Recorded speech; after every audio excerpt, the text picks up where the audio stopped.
everyone, welcome to this video. Today we are going to be making this necklace. You should have already seen the video for this necklace already, or at least it should be up on my channel.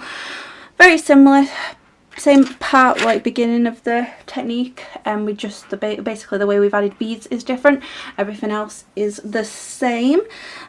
So again, the chain is from my stash. I suggest, you know, using a pre-made chain or watching a video on making chain. I've got a few, I'll link those in the description box below. Otherwise, I have used 1mm/18 gauge wire and 8mm beads.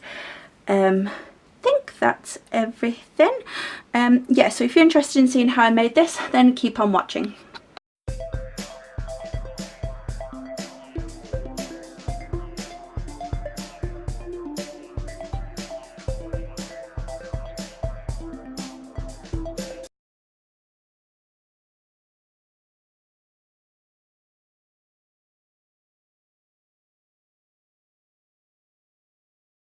I'm going to be using my 1mm/18 gauge wire if you're American.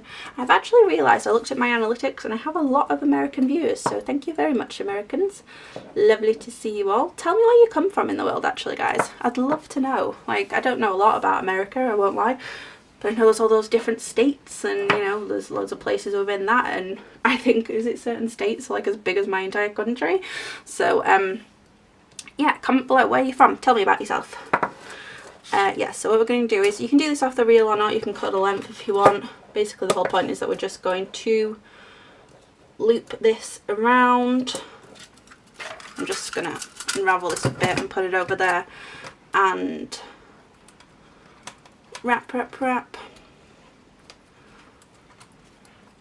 This is why I didn't really want to do it on my bail making, just because this is going to be a bit easier. I still can't use this like twisty thing easily. It doesn't work. Okay, and we're just going to keep going. I mean, you don't necessarily need to squeeze it down, it's just that I want the because I'm going to need that bit of length. I'm not sure how long I'm going to do this yet. This is an idea in my head and I was like, let's do a video and see what happens. So you guys are kind of watching me do the test version of this. Okay, so that's enough for now.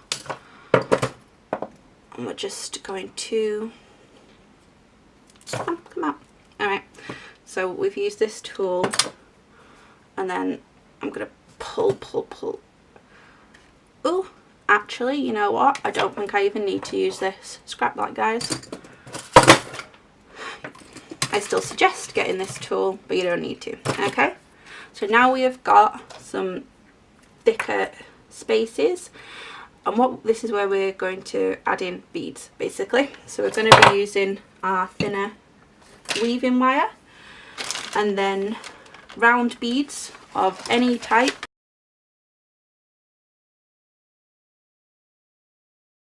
Okay, my beautiful people, this is the second option for the same tutorial that I posted. I'm not sure when I'm going to post them. I literally was just thinking about it and then gave it a go. So basically I'm just going to do something slightly different with this section than what we did on the other one. So you can use the same bead, it's the same wire, 1mm/18 gauge and 0.3/28 gauge, exact same wires, and I'm just taking a length. This is probably about 30-40 centimeters that I've got here. I may not use it all, as I mentioned in that other tutorial. This is very much me just doing it off the top of my head. I've got an idea and I want to use it. So what I'm actually going to do is I'm going to anchor this wire over here. I'm just going to put these beads there, ignore them for the moment. And I'm just going to anchor it to the frame. Because this wire is curved, just be careful of that because it's going to move more than what it would normally. So I'm just going to anchor that there and then squish. Okay, And then I'm going to thread beads on slightly differently to what we did on the other one. What I'm actually going to do is, okay, we need to, I'm going to put this over here, and then I'm going to close that loop up to begin with so that it can't move, because that's what it's trying to do right now. So like I say, I'm just kind of doing this as I go, so if I do make any silly mistakes, you guys get to watch it firsthand here. Okay, so that's going to go there. And then I'm going to put another bead on. Basically, in the last one we attached the beads, in this one we're not going to. So you want a stronger weaving wire. You might even be an idea to use 0.4. I'm just going to give it a go with 0.3, and if it doesn't work, we'll switch. Okay. So basically these can move along as they choose, which is why you want it a bit stronger, especially if you're using heavier beads.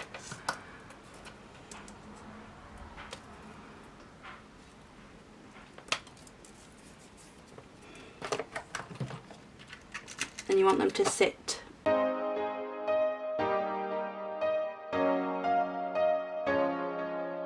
make sure every time I'm adding them on I'm going around the wire, because I wouldn't be able to go straight through and just thread them on that way. I mean, I could if I probably really tried, but I don't really want to do that, like thread it all the way through and then do that. I'd rather just do it this way, just to make sure I am getting these beads on. I think I'll do a couple more and then end it, because I just want it to be that it sits across the décolletage, you know, between your collarbones. I don't want it to be so long that you have to drop it down the neck. Okay, so you go there, let's go around there, and then you go here. Okay, let's just make sure those sit nicely.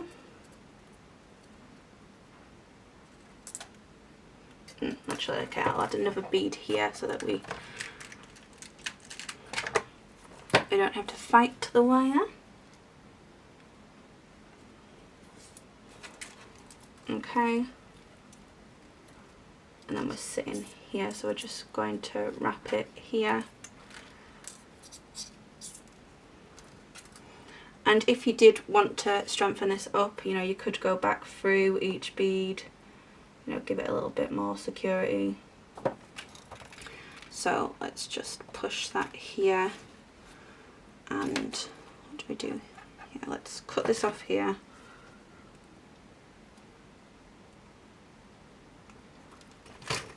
So as you saw here, we had to actually use this bit of the wire to stop the bead from being able to move.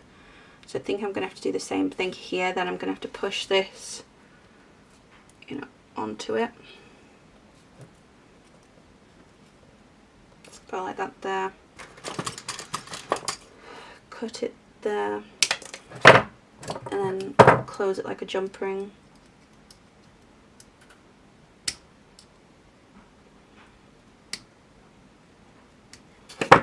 Alright, and then I can cut this here.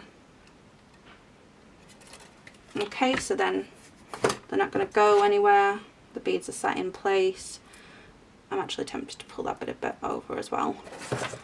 And then let's just sit there nicely. You know, you can bend this up a little bit. Nice idea, just to twist it slightly. And then what we're going to do is we're going to attach some jump rings as well. So whereas on the other one we just use those as the jump rings because of the way we're using it as part of the frame, we're not going to do that this time. We're going to create some jump rings. So we're going to use some, move this wire out of the way, we're going to use some more 1mm/18 gauge. I'm going to cut about 20 centimeters. I probably won't need that much, I'm just creating some jump rings. In the same way we did for the orange, we used 1, 2, 3, 4. 1, 2, 3, 4 here, did we? Yep. And then so we're going to use 4, 5, 6 this time. So I'm going to create smaller jump rings as well. I'm going to go down to this step this time, just to create some smaller jump rings.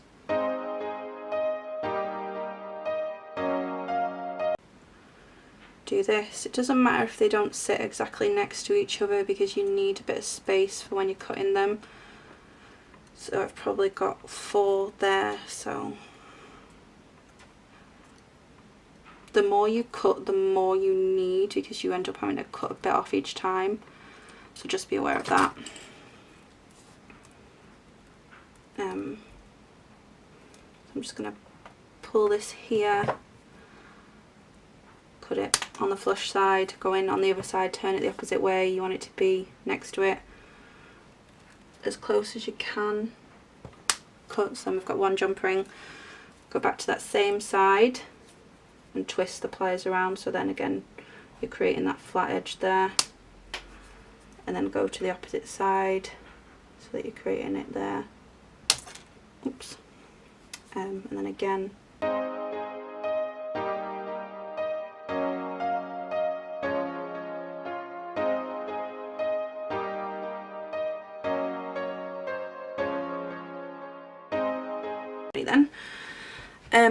And then the last thing we'll need to do is create a J-hook, so I'm just going to use what's left of this wire.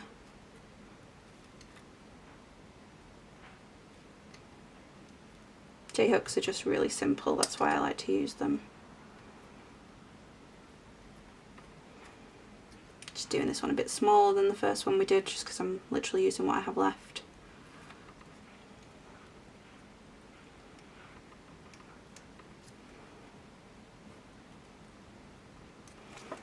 Okay, and then we're going to attach chain. Again, use how much you need. This is going to be the one that we use for them, so we'll put that there. I'm going to hook that through there and then through here. Close it up. I mean, you'd use 2 pliers to do this, but because of the size it's a bit more malleable.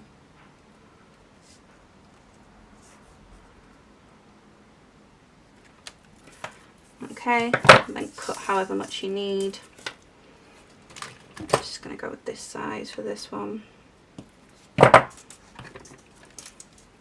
Okay, and then on this side we'll do the smallest one that I did by accident. We'll put that there, through here, and then attach the mini J-hook. And close that up again.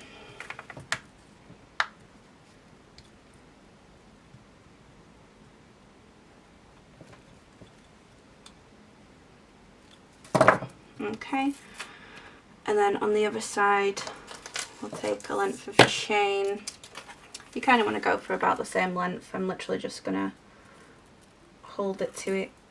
You guys should, you know, cut off as much as you need. So if you're doing it for, you know, 18-inch, cut it minus, you know, the extended chain doesn't count actually. Cut it minus the length of that, and then if you've got a beading board, you can literally put it on and then it tells you how much you need. That's probably the easiest option. So if you have a beading board, use that. Otherwise, I mean, you can do a measure tape, it's just a bit more messing around. Sorry guys, when you try to do things and your hands are shaking and dexterity is not great, it's a bit messy. Alright, let's go through here, let's close this up. Okay, let's move everything else out of the way. Then we've got our 3 jump rings, which is our extender chain.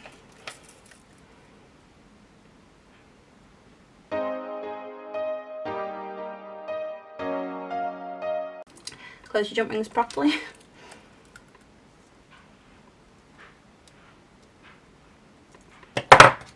Okay, and then you can hook that through. Okay, so this is the final piece that we've made. So as you can see, it is different to the original quick version that I did for the other video, which was like this, and we've attached it through. Both are cute, depends what look you're going for.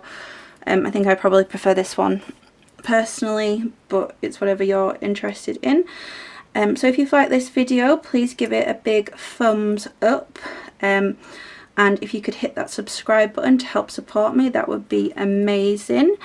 Otherwise, thank you all for giving me your time and energy. I hope to see you all again soon, and yeah, thank you so much. Right, love yous, bye.